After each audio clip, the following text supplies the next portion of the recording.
അപ്പോൾ എല്ലാവർക്കും പുതിയ വീഡിയോയിലേക്ക് സ്വാഗതം. നവാഗതനായ നഹാസ് നാസറിൻ്റെ സംവിധാനത്തിൽ ആസിഫ് അലി, സുരാജ് വെഞ്ഞാറമൂട് എന്നിവർ പ്രധാന കഥാപാത്രങ്ങളായി എത്തുന്ന ഏറ്റവും പുതിയ ഫ്രണ്ട്ഷിപ്പ് റോഡ് മൂവിയാണ് അഡിയോസ് അമിഗോ.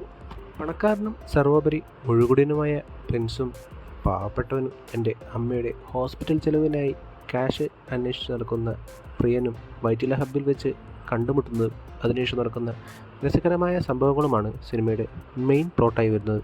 കുറേ നാളുകൾക്ക് ശേഷം സുരാജ് വെഞ്ഞാറമൂട് ഒരു കോമഡി വേഷം ചെയ്യുന്നു എന്നതിനാലും അതോടൊപ്പം തന്നെ അതുവരെ കാണാത്ത ഒരു ഗെറ്റപ്പിലും ക്യാരക്ടറിലും ആസിഫ് അലിയെ കാണാൻ സാധിക്കുന്നതിനാലും സിനിമ കാണാൻ എനിക്ക് ചെറിയൊരു എക്സൈറ്റ്മെൻറ്റ് ഉണ്ടായിരുന്നു എന്നാണ് ഏറ്റവും വലിയ സത്യം. കഥ തുടങ്ങി ഉടനെ തന്നെ ഈ രണ്ട് ക്യാരക്ടേഴ്സിനെ പെട്ടെന്ന് തന്നെ ഇൻട്രൊഡ്യൂസ് ചെയ്തതിനു ശേഷം കഥ തീരും വരെ ഇരുവരുടെയും രസകരമായ ജീവിതത്തെ കാണിക്കാനാണ് സംവിധായകൻ നഹാസ് നസർ ഈ സിനിമയിലൂടെ ശ്രമിച്ചിട്ടുണ്ടായിരുന്നത്. ഫസ്റ്റ് ഹാഫ് തീരും വരെ വലിയ രീതിയിൽ ഹാപ്പനിങ്സ് ഒന്നുമില്ലാതെ പോയ സിനിമ ഇൻ്റർവെല്ലിനോടൊക്കുമ്പോൾ ചെറുതായി ഒന്ന് ട്രാക്കിലേക്ക് കയറുന്നതായി എനിക്ക് കാണാൻ സാധിച്ചു.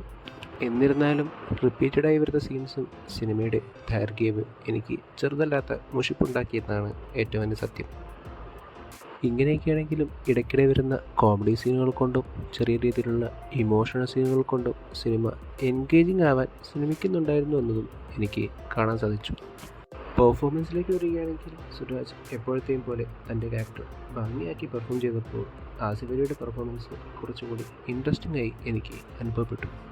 ഇവരോടൊപ്പം കുറച്ച് സീനുകളിൽ മാത്രം വന്ന വിനീത് തട്ടിൽ, ഷൈൻ ടോം ചാക്കോ, അൽതാഫ് സലീം, അനഘ തുടങ്ങിയവർ മോശമല്ലാത്ത പെർഫോമൻസ് കാഴ്ചവെച്ചപ്പോൾ തന്നെ എനിക്ക് തോന്നി.